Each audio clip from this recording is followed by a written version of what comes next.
Bud Not Buddy, Chapter 16. I had to fight like a tiger to wake up the next morning. The first thing I saw was those horses thumbtacked all over the wall. I stretched and noticed my shirt was off. I kicked my legs and could tell I was under the covers with one sheet underneath me and one sheet on top of me, and my pants were off too. Boy, I must have really been tired last night. I couldn't even remember getting undressed and getting between the sheets. But that explained why I was sleeping so hard. I found out one of rich people's secrets. Sleeping with two sheets puts you out like a baby that's been rode around in an automobile. I looked over and thought I was dreaming. My clothes were all folded up in a neat pile, the same way Mommy used to fold them when she'd go to work before I got up. I blinked my eyes a couple of times, because it looked like there was a note on my clothes. Mama would always leave me a note that said something like, "Dear Bud, please be neater. See you tonight. I love you." My eyes started getting all stingy, but I blinked them a bunch more times, and the note disappeared. I kept blinking, but the pile of clothes stayed right where it was. Ah, shucks. Miss Thomas must have come in at night and undressed me and put me in bed. I bet she got a real good look at my legs. I got up as quiet as I could and put my clothes back on. I could hear laughing and talking coming from downstairs. Right when I got near the kitchen door, I could hear Hermione Calloway saying, "So that's how that cookie's going to crumble." Miss Thomas said, "You have no idea how bad those orphanages can be. It's no place to be raised. I can't believe you. You'll take care of any stray dog wandering through this neighborhood, but when it comes to a child, all of a sudden you have no sympathy. You might not have been paying attention, but we agreed last night what we were going to do about that boy, and that's what we're sticking to." Uh-oh. I was glad I didn't take anything out of my suitcase, because it looked like I might be making a break for the street again. Hermione Calloway said, "Like I said, I'm going to find out what the real story is in Flint, and then we'll see." Miss Thomas said, "That's fine. I believe the child. You, above all people, should know that I've got a sense about when someone is lying." Uh-oh. I'd have to remember that. She kept talking.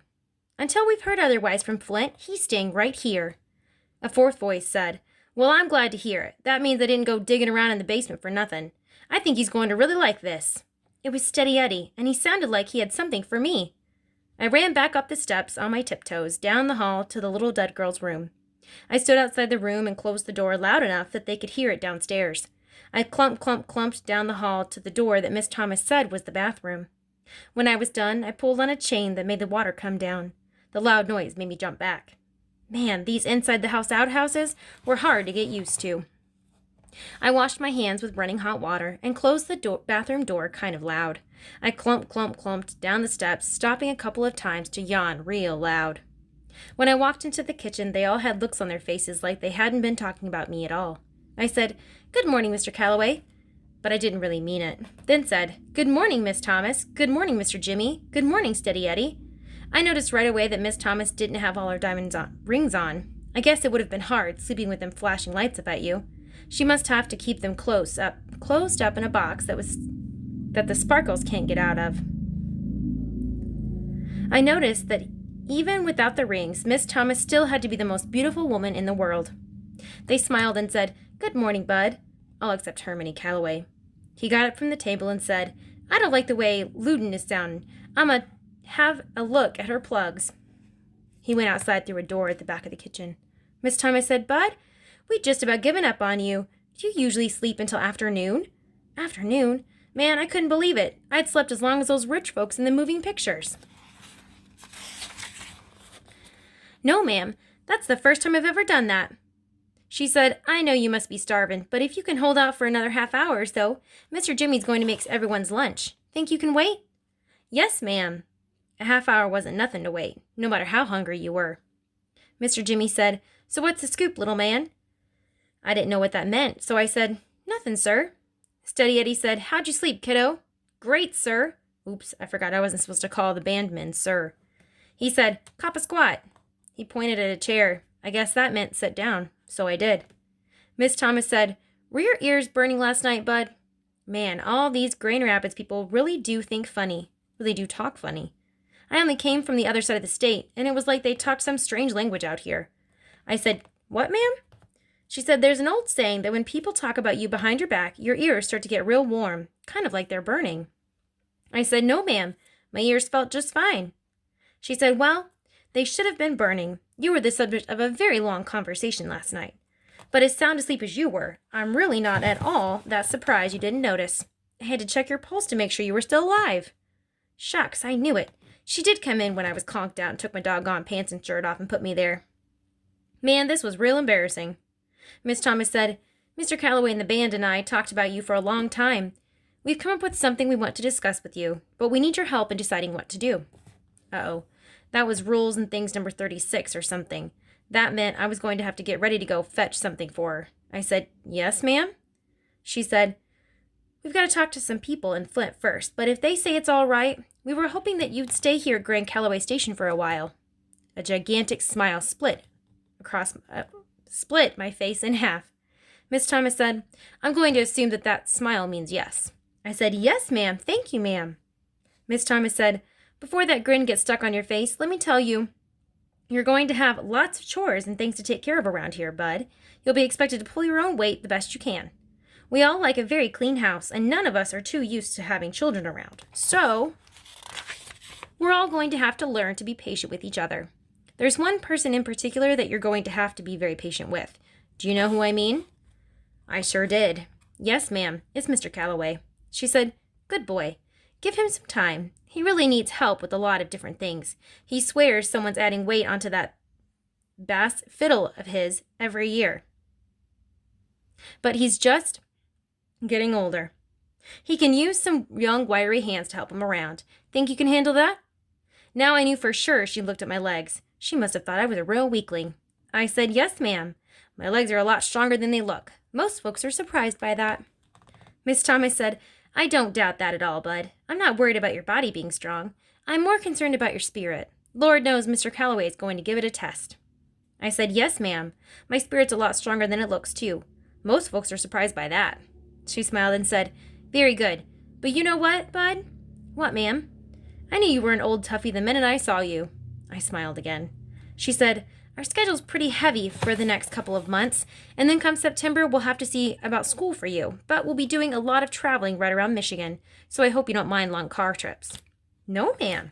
She said, "That's great, Bud. Something tells me you were a godsend to us. You keep that in mind all the time, okay?"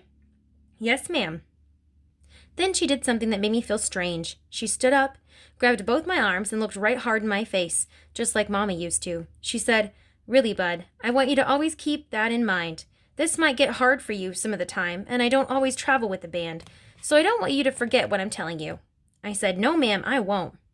Steady Eddie said, "Since you're going to be part of the family, there's some things we've got to talk about. Now, I've noticed the tight grip you keep on that old suitcase of yours. I need to know how attached to it you are." "I carry it with me everywhere I go, 'cause all of my things are in there." I wasn't sure if I liked the way this talk was going. Steady Eddie said, "That's what I need to know. Are you attached to the suitcase, or is it the things inside that are important?" I never thought about that before. I'd always thought of the suitcase and the things inside together. I said, "The things I got from my mother are the most important." He said, "Good, because if you're going to be traveling with us, it just wouldn't look too copacetic for you to be carrying that ratty old bag." He'd reached under the kitchen table and pulled out one of those funny-looking suitcases that the band kept all their instruments in. This one looked like a baby one to his. He put it on the table, opened it, and said, since you're going to be traveling with Hermione Calloway and the Worthy Swarthies, which is known far and wide as a very classy band, it's only fitting that you quit carrying your things in that cardboard suitcase. This is my old alto saxophone case. I've been hanging on to it for 3 years now, ever since the horn got stole right off the stage in Saginaw, but it doesn't look like I'm ever going to get it back, so I figure you might as well keep your mama's things in it." "Wow, thank you, Steady Eddie." I pulled my new suitcase over to me. The inside of it had a great big dent where Steady Eddie's saxophone used to go. Now there wasn't anything in it but a little raggedy pink towel. The case had some soft, smooth black stuff all over the inside of it. It covered everything, even the dent. There was a real old smell that came out of it too, like dried up slobber and something dead. It smelled great. The back kitchen door opened, and I thought Hermione Calloway was coming back in to ruin everybody's fun, but it was the rest of the band. Everybody said hello, poured themselves some coffee, then sat down at the table. Doodoo-Bug said, "I see Mr. C's got Luden's carburetor tore down again. Anything wrong?" Miss Thomas said, "There's lots wrong, but not with that car." They all laughed, so I joined in too. I patted my new case and said, "This here's my case now. I'm going to be going around with you." They smiled. And Dirty Deed said, "So we hear. Glad to have you on board, partner." Steady Eddie said, I was just about to tell him some of the things Hermione Calloway requires of anybody in his band. The thug said, otherwise known as Hermione Calloway's rules to guarantee you have no female companionship, no alcohol, and no fun at all. Rule number 1, practice 2 hours a day. Mr. Jimmy said, that's a good one. Steady Eddie said, so I got you this, bud. Steady Eddie had another present for me. This was a long, brown, skinny wooden flute. I was going to have to learn music. He said, it's called a recorder. Once you've developed a little wind and some tone and an embouchure, we'll move on to something a little more complicated. These must have been more of those Grand Rapids words, because they sure weren't like any American talk I'd ever heard before. I said, thank you. Steady Eddie said, don't thank me until you've been through a couple of hours of blowing scales. We'll see if you're so grateful then. The thug said, now all that's left to give little stuff here a name. Miss Thomas said, I don't like the way Luden's been sounding. I think I'm going to go check the air in the trunk. She picked her coffee up and started to leave the kitchen. Doodoo-Bug said, you don't have to leave, Miss Thomas. Darling, I know that it's just that this is one of those man things that you all think is so mysterious and special that I have absolutely no interest in. The only thing I can hope is that the process has improved since you four were given your names. Then she left the room.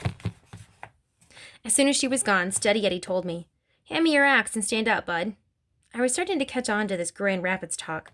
I remembered that an axe was an instrument. I handed Steady my recorder and stood up in front of him.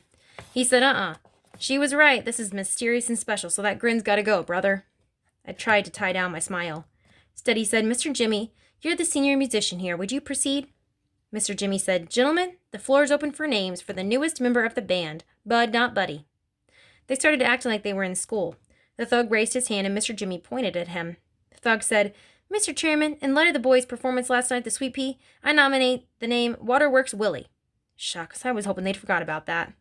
Mr. Jimmy said, you're out of order, Douglas. Steady raised his hand. Mr. Chairman, this boy's obviously going to be a musician. He slept until 12:30 today, so I propose that we call him Sleepy. Mr. Jimmy said, the name Sleepy is before the board. Any comments? Dirty Deed said, too simple. I think we need something that lets folks know about how slim the boy is. Doodoo-Bug said, how about the bone? Steady said, not enough class. He needs something so people will know right off that the boy's got class.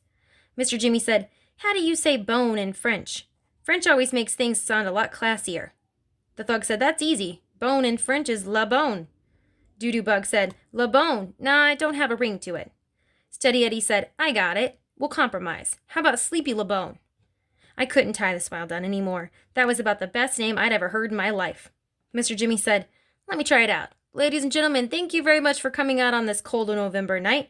This night that will live in history. This night that for the first time on any stage anywhere, you have listened to the smooth, saxophonical musings of that prodigy of the reed, Mr. Sleepy La Bone. The whole crowd broke out clapping. The thug said, what can I say but bang? Dirty Deed said, you nailed him. Doodoo-Bug said, this is definitely smooth. Steady said, my man. Mr. Jimmy said, kneel down, young man. I got down on one knee. Mr. Jimmy tapped me on the head 3 times with my recorder and said, arise and welcome to the band, Mr. Sleepy La Bone. I got off my knee and looked at my bandmates. Sleepy La Bone. Shucks, that was the kind of name that was enough to make you forget folks had ever called you Buddy, or even Clarence. That was the kind of name that was enough to make you practice 4 hours every day, just so you could live up to it.